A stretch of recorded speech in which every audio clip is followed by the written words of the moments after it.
We'll go ahead and get started here. We'll start with the Hebrew blessing for study of Torah together.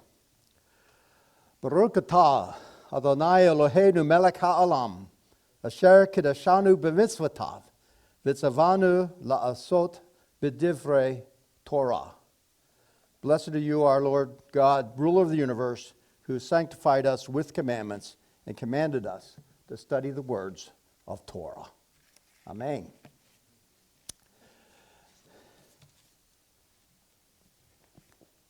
This is the first reading, the first parashah in Exodus. We're starting the book of Exodus.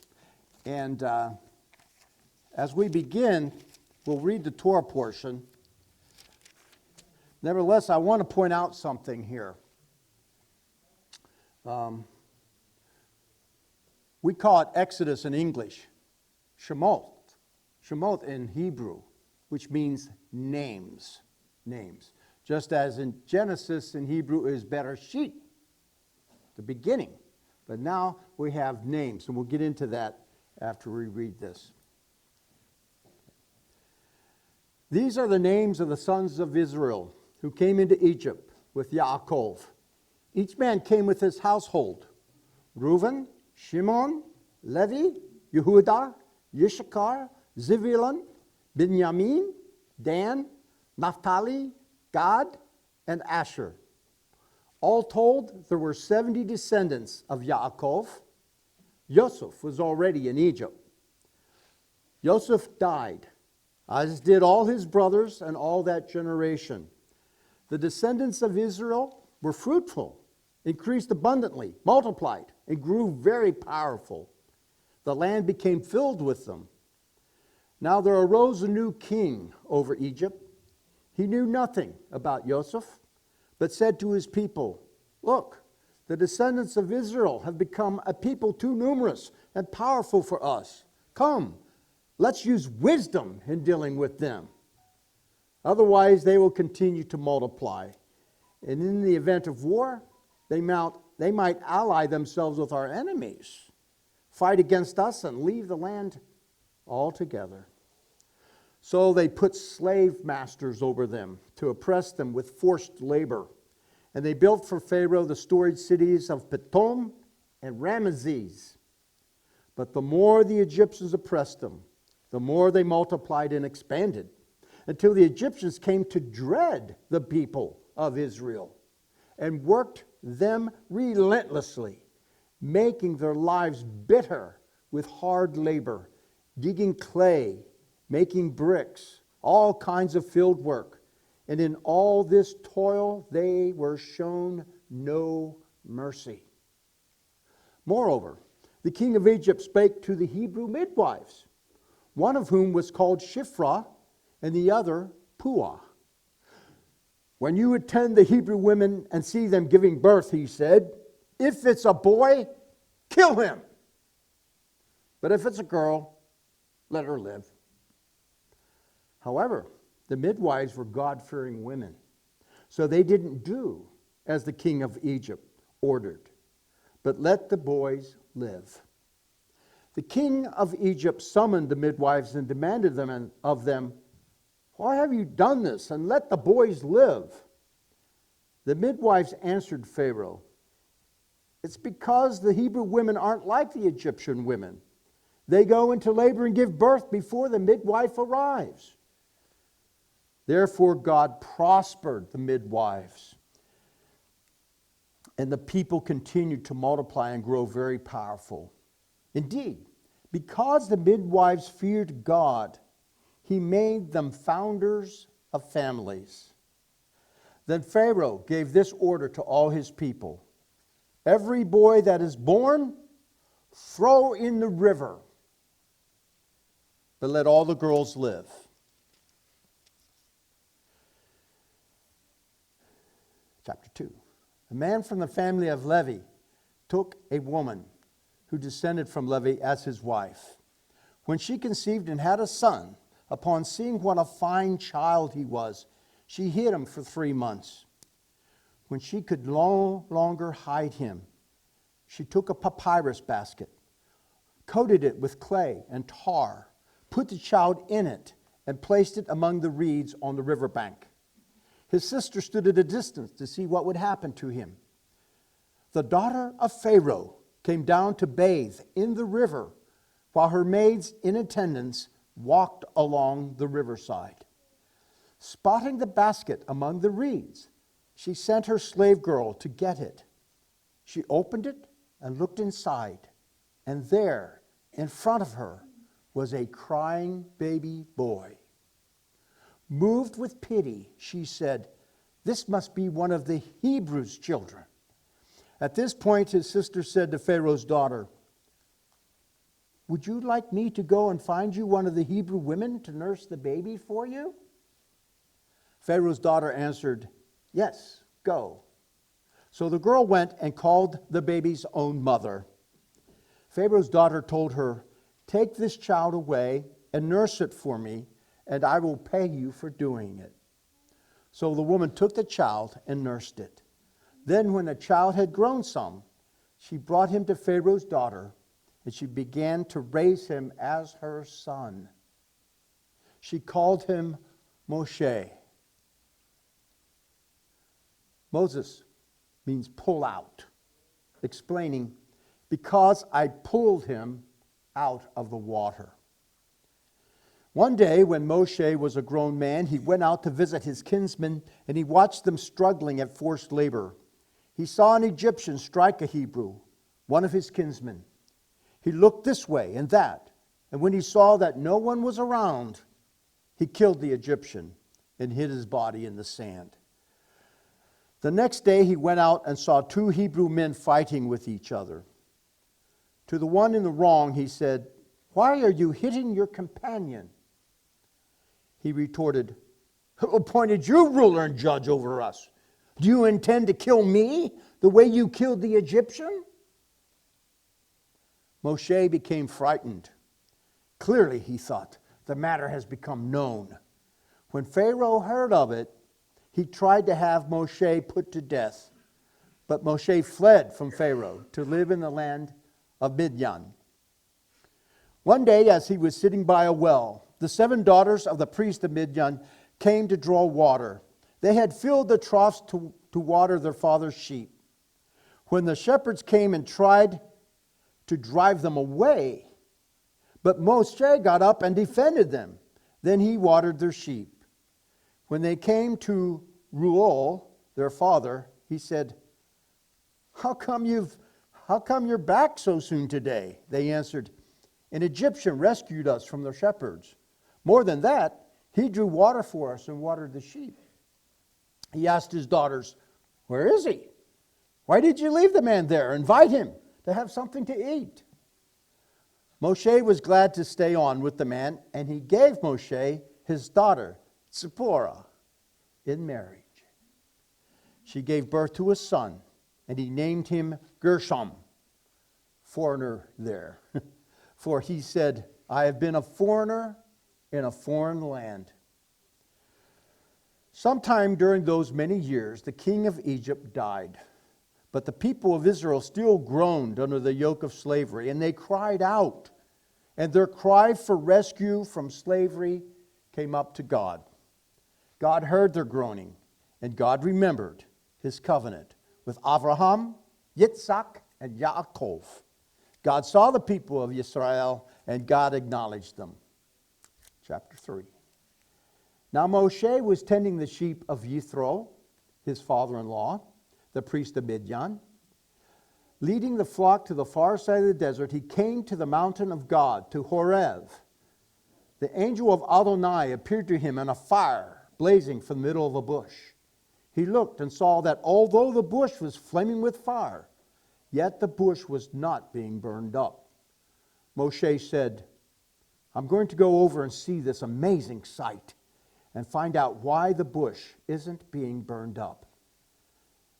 When Adonai saw that he had gone over to see, God called to him from the middle of the bush.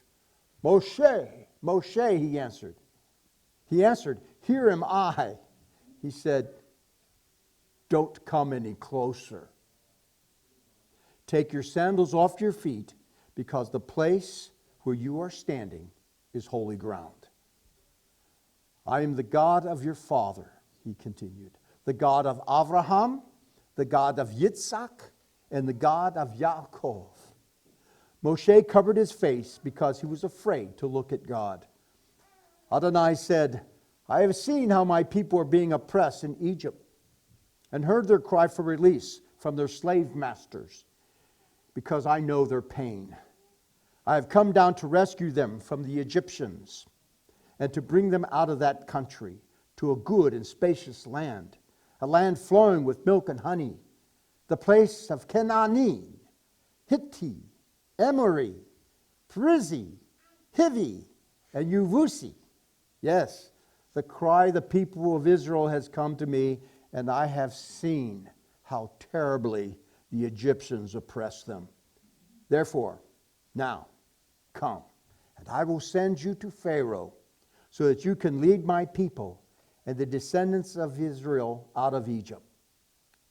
Moshe said to God, who am I that I should go to Pharaoh and lead the people of Israel out of Egypt? He replied, I will surely be with you. Your sign that I have sent you will be that when you have led the people out of Egypt, you will worship God on this mountain.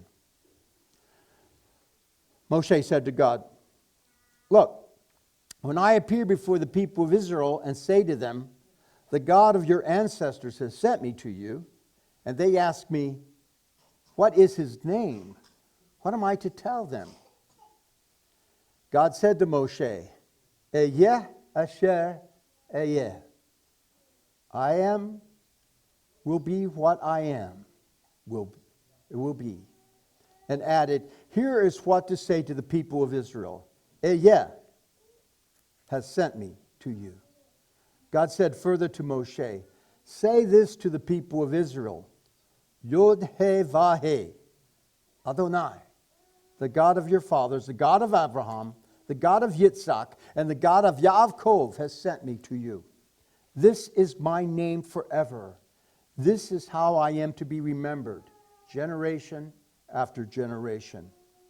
Go, gather the leaders of Israel together and say to them, Adonai, the God of your fathers, the God of Abraham, Yitzhak, and Yaakov, has appeared to me and said, I have been paying close attention to you and have seen what is being done to you in Egypt. And I have said that I will lead you up out of the misery of Egypt to the land of Canaanite, Hittite, Emory, Perizzi, Hivi, and Yevusi, to a land flowing with milk and honey. They will heed what you say. Then you will come, you and the leaders of Israel, before the king of Egypt, and you will tell him, Adonai, the God of the Hebrews, has met with us. Now please, let us go 3 days' journey into the desert so that we can sacrifice to Adonai our God. I know that the king of Egypt will not let you leave unless he is forced to do so. But I will reach out my hand and strike Egypt with all my wonders that I will do there. After that, he will let you go. Moreover, I will make the Egyptians so well disposed toward this people that when you go, you won't go empty-handed. Rather, all the women will ask their neighbors and house guests for silver and gold, jewelry, and clothing, with which you will dress your own sons and daughters. In this way, you will plunder the Egyptians. Chapter 4. Moshe replied, but I'm certain they won't believe me, and they won't listen to what I say, because they'll say, Adonai did not appear to you. Adonai answered him, what is that in your hand? And he said, a staff. He said, throw it on the ground. And he threw it on the ground. It turned into a snake, and Moshe recoiled from it. Then Adonai said to Moshe, put your hand out and take it by the tail. He reached out with his hand and took hold of it, and it became a staff in his hand. This is so that they will believe that Adonai, the God of their fathers, the God of Abraham, the God of Yitzhak, and the God of Yaakov has appeared to you. Furthermore, Adonai said to him, Now put your hand inside your coat. He put his hand in his coat, and when he took out his hand, was leprous, as white as snow. Then God said, now put your hand back in your coat. He put his hand back in his coat, and when he took it out, it was as healthy as the rest of his body. If they won't believe you or heed the evidence of the first sign, they will be convinced by the second. But if they aren't persuaded even by both these signs and still won't listen to what you say, then take some water from the river and pour it on the ground. The water you take from the river will turn into blood on the dry land. Moshe said to Adonai, "Oh, Adonai, I am a terrible speaker. I've always been. And I'm no better now. Even after you've spoken to your servant, my words come slowly. My tongue moves slowly." Adonai answered him, "Who gives a person a mouth? Who makes a person dumb or deaf, keen-sighted or blind? Isn't it I, Adonai? Now therefore go, and I will be your mouth, and will teach you what to say." But he replied, "Please, Lord, send someone else, anyone you choose." At this, Adonai's anger blazed up against Moshe. He said, "Don't you have a brother, Aaron the Levi? I know that he's a good speaker. In fact, here he is now, coming out to meet you. And he'll be happy to see you. You will speak to him and put the words in his mouth, and I will be with your mouth and his, teaching you both what to do. Thus, he will be your spokesman to the people. In effect, for you, he will be a mouth, and for him, you will be like God. Now, take this staff in your hand because you need it to perform the signs." Moshe left, returned to Yithro, his father-in-law, and said to him, "I beg you to let me go and return to my kinsmen in Egypt to see if they are still alive." Yithro said to Moshe, "Go in peace." Adonai said to Moshe in Midian, "Go on back to Egypt because all the men who wanted to kill you are dead." So Moshe took his wife and sons, put them on a donkey, and started out for Egypt. Moshe took God's staff in his hand. Adonai said to Moshe, "When you get back to Egypt, make sure that you do before Pharaoh every one of the wonders I've enabled you to do. Nevertheless, I'm going to make him hard-hearted, and he will refuse to let the people go. Then you are to tell Pharaoh," Adonai says, "Israel is my firstborn son. I have told you to let my son go in order to worship me, but you have refused to let him go. Well then, I will kill your firstborn son." At a lodging place on the way, Adonai met Moshe and would have killed him had not Zipporah taken a flint stone and cut off the foreskin of her son. She threw it at his feet, saying, "What a bloody bridegroom you are for me." But then God let Moshe be. She added, "A bloody bridegroom because of the circumcision." Adonai said to Aaron, "Go into the desert to meet Moshe." He went, met him at the mountain of God, and kissed him. Moshe told him everything Adonai had said in sending him, including all the signs he had ordered him to perform. Then Moshe and Aaron went and gathered together all the leaders of the people of Israel. Aaron said everything Adonai had told Moshe, who then performed the signs for the people to see. The people believed when they heard that Adonai had remembered the people of Israel and seen how they were oppressed, and bowed their heads and worshipped. Chapter 5.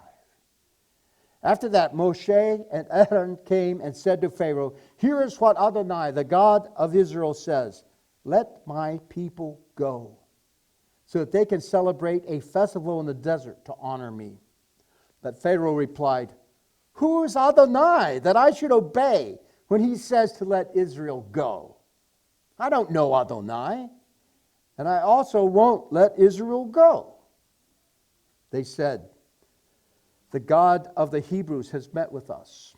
Please let us go 3 days' journey into the desert so that we can sacrifice to Adonai our God. Otherwise, he may strike us with a plague or with a sword." The king of Egypt answered them, "Moshe and Aaron, what do you mean by taking the people away from their work? Get back to your labor." "Look," Pharaoh added, "the population of the land has grown, yet you are trying to have them stop working." That same day, Pharaoh ordered the slave masters and the people's foremen, "You are no longer to provide straw for the bricks the people are making as you did before. Let them go and gather straw for themselves. But you will require them to produce the same quantity of bricks as before. Don't reduce it, because they are lazing around. This is why they're crying, 'Let us go and sacrifice to our God.' Give these people harder work to do. That will keep them too busy to pay attention to speeches full of lies." The people's slave masters went out, their foremen too, and said to the people, "Here is what Pharaoh says. I will no longer give you straw. You go yourselves and get straw wherever you can find it, but your output is not to be reduced." So the people were dispersed throughout all the land of Egypt to gather stubble for straw.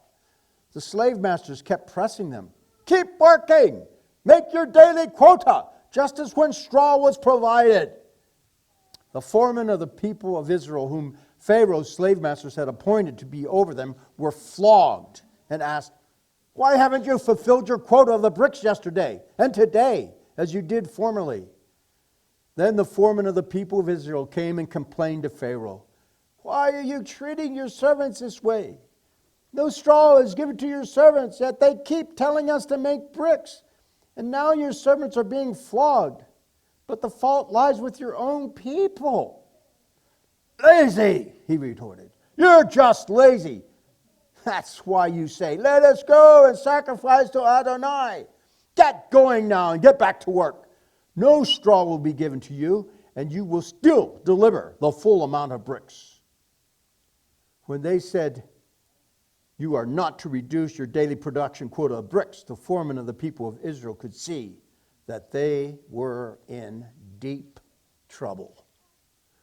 As they were leaving Pharaoh, they encountered Moshe and Aaron standing by the road, and they said to them, "May Adonai look at you and judge accordingly, because you have made us utterly abhorrent in the view of Pharaoh and his servants, and you have put a sword in their hands to kill us."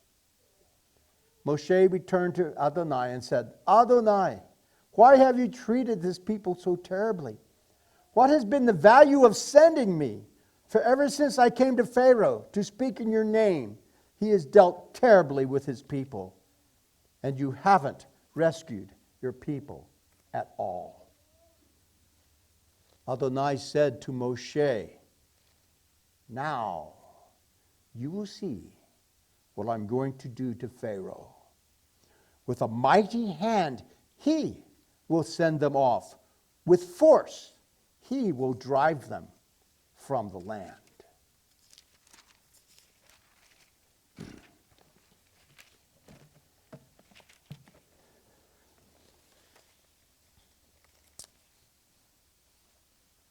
Shemot means names. The name of this Torah scroll, which we call Exodus. And that first sentence is a continuation of Bereshit. It's a continuation of Genesis. It actually begins with a conjunction. And these names are the children of Israel coming into Egypt with Yaakov. These are the names. These are the names. But it says, and these are the names. Begins with a conjunction. Yeah, that's all the best authors start their books with conjunctions, right? Yeah. Now, it continues on. So it's a continuation. We will see this happening with the book we call Leviticus, which is Vayikra. And it also begins with a conjunction. Vayikra. And he called. So it also is a continuation. So this is one of the things we see with the Torah. The Torah is one book, one collection of these 5 scrolls. This is the Torah scroll, the 5 books, known as the Pentateuch. And so we see this here. These are the names. This exact verse is in Genesis chapter 46, verse 8. If you look at Genesis 46, verse 8, the Hebrew is exactly the same word order, with one difference. The word that's translated in Shemot, in Exodus, before Jacob, the name Jacob, Yaakov, is the sign of the direct object. Aleph Ta. Aleph Ta. So we see in names, in Shemoth, in the very first verse, we have Aleph Ta. That's the only word that's not there. And it's not translated, right? We know it's an intranslatable word. It's the Aleph Ta, which corresponds to the Alpha and Omega in the Greek, right? It's the first and last letter of the Hebrew alphabet. It is the sign of the direct object, and it's right there with the list. With. And it's translated with. That's not what it means. It's a sign of the direct object. It's not a preposition. It's not with. But that's how it's translated. Because that's the only way they know how to translate it. Because it's intranslatable. So what are you going to say? Aleph Ta is there. Aleph Ta is there with the names. With the names of those that came with Yaakov. There was when they did the counts, we did last week, we were trying to count up all the names of that and say, there's a number off here. We're off. And so the rabbis said, no, they tried to explain it. Well, they said, it's God. God went with them to Egypt. And I believe that interpretation is even stronger here with this verse. It's even stronger because we have the Aleph Ta right here. Okay. Just saying, right? Now, we have the names, and the names are listed, and they're in the same order as far as the sons of Yaakov. But we do not have the names of their children. It's the same order as what we find in Genesis, but minus the children are not listed with this one. Okay? But there are other names. There are other names that come up. And so I think this is theme. We look at some of the thematic analysis here, which we're going to get into. But I think this is a theme as well, because the very name of the book is names. Right? The very name of the book is names. And so as I was reflecting on this handout and the studies that from Tony Robinson, I was thinking about this theme of names and how the children's names were not included this time, but the sons of Yaakov were included. And then the fact that this verse, the very first verse, actually corresponds directly with Genesis 46:8, except for that one addition. So that really like highlights that. Now, we don't see that in any of our English translations, and not too many even talk about it even with the Hebrew. But that's jumps out. Aleph Tav jumps out. And in a sense, that is a name. That is a name corresponding to Yeshua, right? The beginning and the end. But there are other names here that are featured. And this is, I think, part of the theme as well. And although it was not one that was directly addressed, indirectly addressed, the fact that the names are there, as we read them, it is an observable fact in the theme that Pharaoh's name is not mentioned. There are names mentioned here, but Pharaoh's name is not mentioned. There's another thing.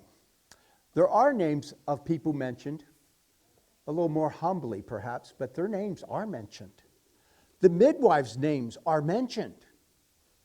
That's a contrast with the fact that Pharaoh's name is not mentioned. But the midwives to the Hebrew, the translations say Hebrew midwives, doesn't necessarily mean that they were Hebrews. Probably not, if they're being entrusted with this mission of death by Pharaoh. But Scripture does say that they feared God.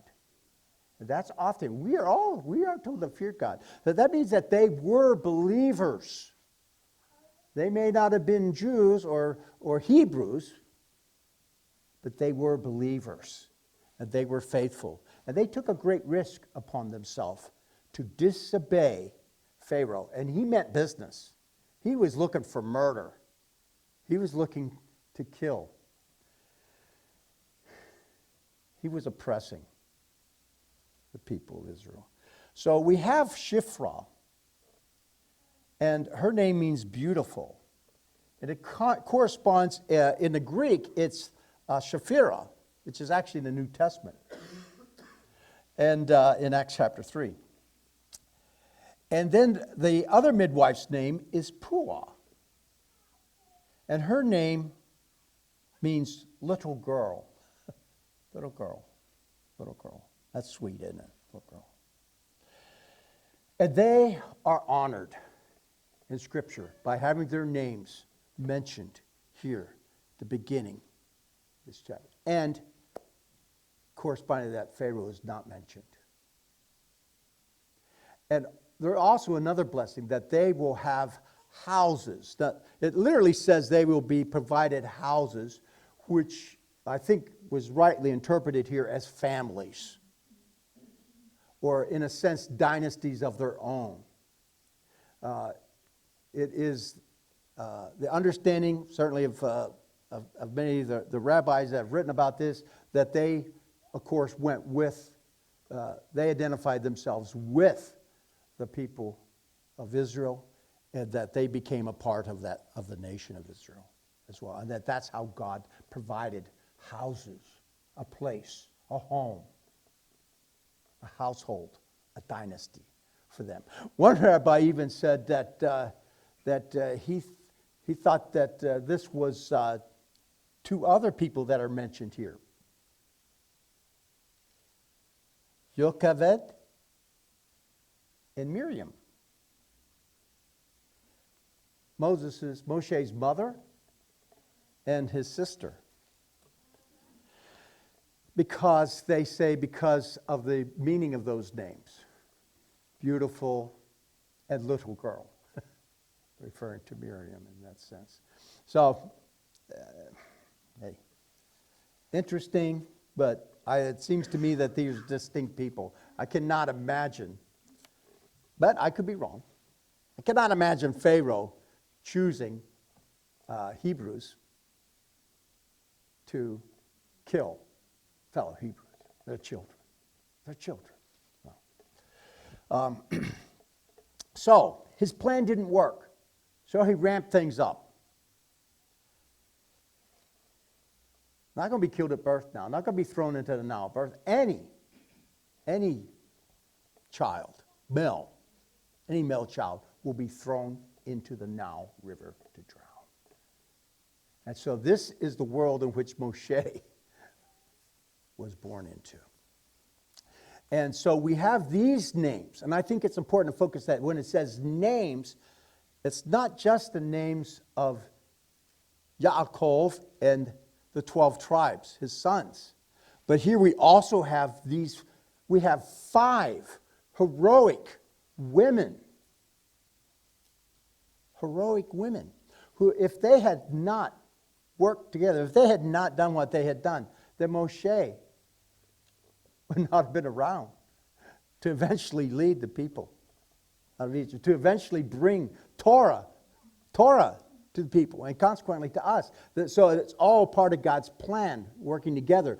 But these 5 heroes, now 4 of them are named, one is not. One is not named. And that's Pharaoh's daughter. Pharaoh's daughter is not named. So, but she is the one that named Moshe. She drew him out of the water. And notice, Moshe, not a Hebrew name. It's Egyptian. It ends with S-E-S, like Ramses. And Tutmosis, which are good, strong Egyptian names, not Hebrew names. So we have that name as well here, the name Moses.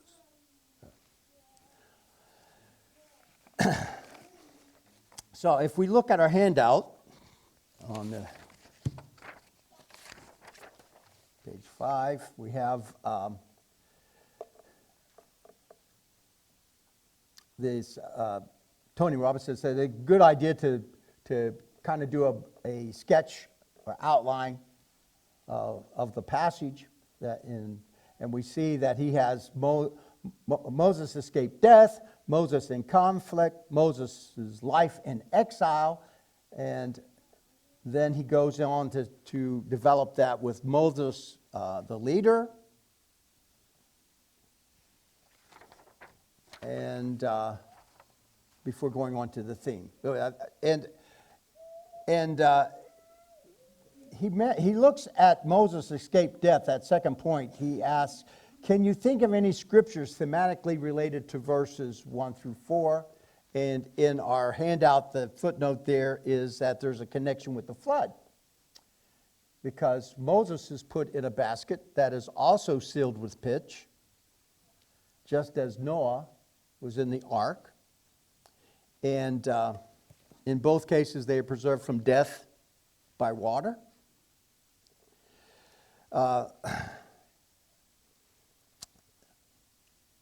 And there's quite a lot with that. There's the footnote 9 just goes through quite a lot here with the comparison of the flood. And we can kind of see the parallel here. In the flood account, Adonai sends judgment against the ungodly, saves and preserves the righteous through the same judgment, establishes a covenant with the ones saved. The ones saved go to establish a new earth in hopes that mankind will walk according to Adonai's commandment. But now, he's sending judgment against the Egyptians. He is going to save and preserve the righteous, which is Israel. Establish a covenant with Israel, which are the ones that were saved or preserved. And go on to establish a new land in hopes, again, that mankind will walk according to Adonai's commandments, which is the Torah. So he says, could the Torah be hinting that the theme of these verses is that Adonai wants to use Moshe in a role similar to Noah's? Okay, well, I think it's a little bit stronger than a hint, but I think the point is certainly well made.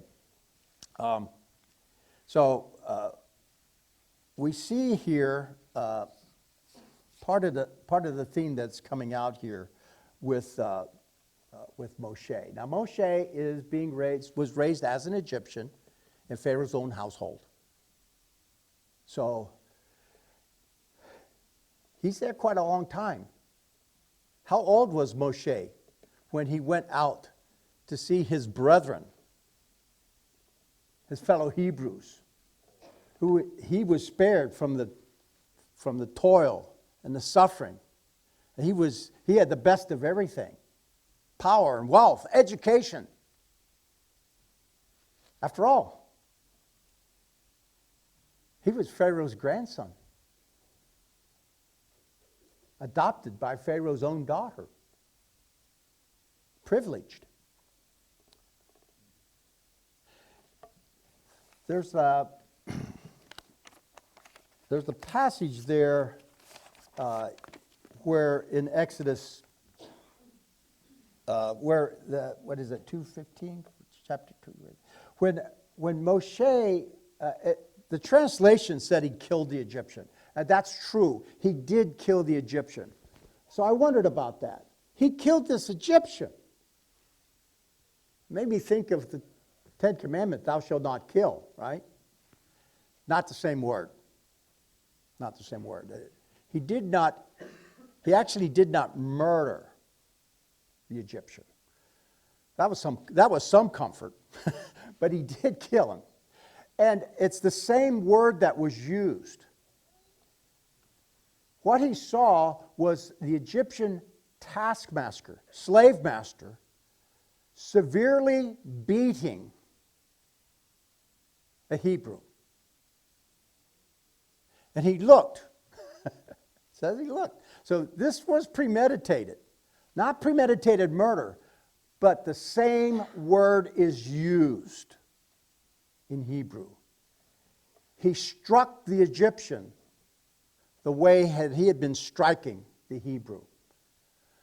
Which tells me that it was not uncommon for the Hebrew taskmasters, slave masters, to take the life of a Hebrew slave.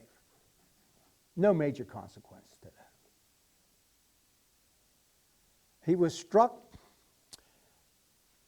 Did Moshe intend to kill him? It's not said. Just that he was killed. And it's the same word that the taskmaster was using. Except what I see here is something about Moshe. There is a strong sense of justice in his mind.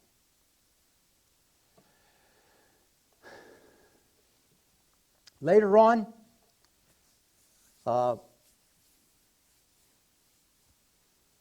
there is a little stronger term that is used when Pharaoh talks about killing Moshe after he finds out. And in fact, it's the same word that was used by those that accused Moshe. Because they didn't say, he didn't say to Moshe with the same word, are you going to strike me like you struck the Egyptian? No, he said, are you going to kill me like you killed the Egyptian? That's a much stronger word than the one that was used before for striking. Although it can mean that. And it's not the same word that's used in Exodus 20 for murder either. It is a word used for striking, but it is a much more forcefully. It's to strike with deadly intent. It's just not a slap on the wrist, so to speak, right? It's with the intent to actually kill. It's translated destroy, it's translated kill, it's translated slay, and it's even translated as murder. But it's not as strong as thou shalt not kill. So I literally believe should be translated thou shalt not murder. But it brought to my mind that the reason I checked that out is because Moshe is not guiltless. And when he comes before 40 years later, he's 40 years old. And 40 years later, he's going to be confronted by God in the burning bush. And God is going to say to him to take off his sandals, for he is standing on holy ground.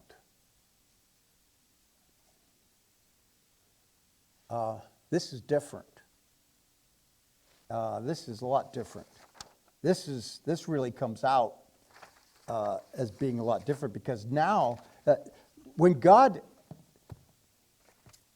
appeared to Abraham, when God appeared to Yaakov, there was not this distance. There was not this distance that there is here. So there must be a reason for that, right? There's a reason for that. And so I don't really know what that is. I just want you to know that, okay? So if you're looking for an answer to that, I don't have one for you. So just thought I'd let you know. I don't know. So, but I think that's significant. And it deserves for our meditation, reflection upon. And I'll ask you, does anybody have any ideas about that? I think it's very significant we have this relationship, because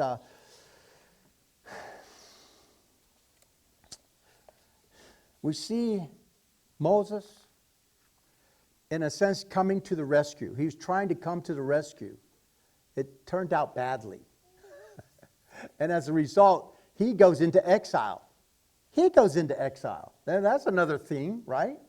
So he goes into exile. Just like Israel's been in exile in Egypt. Now, Moshe, he goes, and he's getting on with his life, right? But even there, when he flees, what does he do? What does he do? When the shepherds who were oppressing Jethro's daughters and their sheep, he comes to the rescue again. He can't help himself. He has such a strong sense of justice. He can't help but come to the rescue. Now, this does not seem to meet well with his response to God, though, does it? He's not very anxious after 40 years as a shepherd to go back to Egypt. Even though Pharaoh's dead, everybody that wants him dead is dead. But he comes up with this litany of excuses as to why, don't choose me. Don't choose me.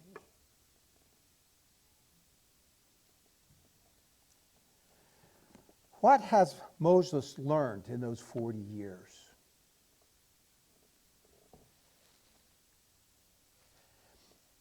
If you look in your handout, page 6, I'm kind of jumping around here a little bit, but I know we don't have much time. Tony Robinson says that paragraph there before the end of this parashah, it says, the last paragraph says, thus, although Moses is clearly designated to lead Israel out of bondage, it seems that for some reason his timing may not have been correct. A short phrase that may capture these three concepts may be Moses' false start at leadership. Moses' false start at leadership. Can you think of another? My analysis isn't necessarily the best. So I echo Tony Robinson's. My analysis may not be the best, right? And when I realized that, I said, wow, hey, that's it. At least in my mind, that's it. Do you have an alternative? Have you thought that's better than Moses' false start at leadership?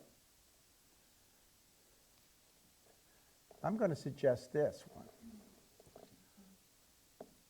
Moses learns humility. That's the difference. Moses learns humility. Because Scripture says that there was no one on the face of the earth as humble as Moses. And he's so humble now that he's actually coming up with all these reasons he could not be God's man to go back to Egypt. It's almost like I tried that once, it didn't turn out well. I learned my lesson. I know my place now. I'm just a humble shepherd. So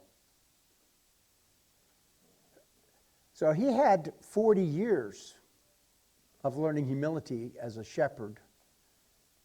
And not just that. There was Jethro as well. His father-in-law was a holy man. His father-in-law was a priest. He was married to, oh, wow. Could that be another theme? Joseph was married to the daughter of a priest. Right? Joseph. So we have some connections, some parallels here. What is it that jumps out to you from this?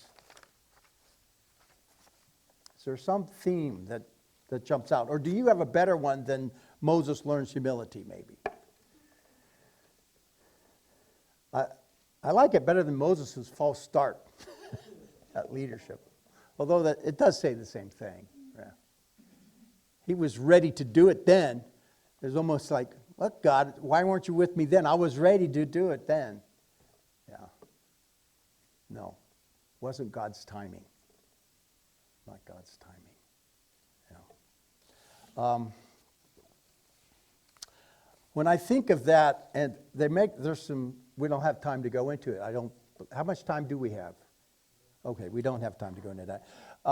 There was a good comparison there, but I just want to point out that with Yeshua, the Messianic connection, a good chapter to look at is Philippians Chapter 2.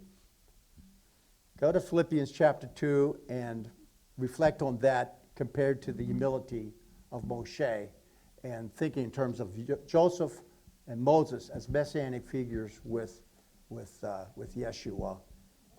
Okay, you have a question? No, just a comment on the Moses and the shoes. I tend to agree with I don't know. Since I've been saved, every worship service I've ever been in, he tells me to take off my shoes for I stand on holy ground. And for me, I didn't understand. I still don't understand. But for me, it was my faith when I would worship that I was in his presence.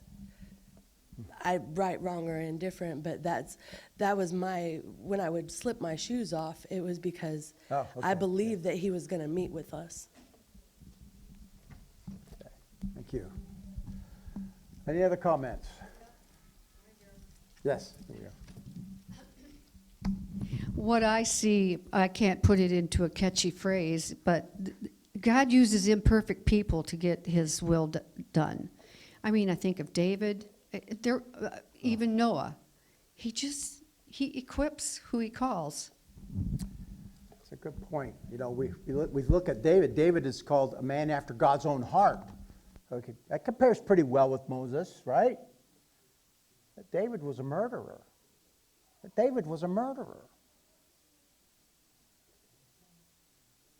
An adulterer.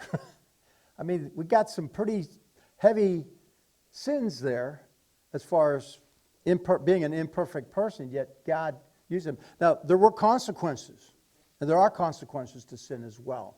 So, and those are unavoidable consequences. So, we see that as well. And right, okay. So it's not me. I'm going to be quiet, but he wants to talk. No.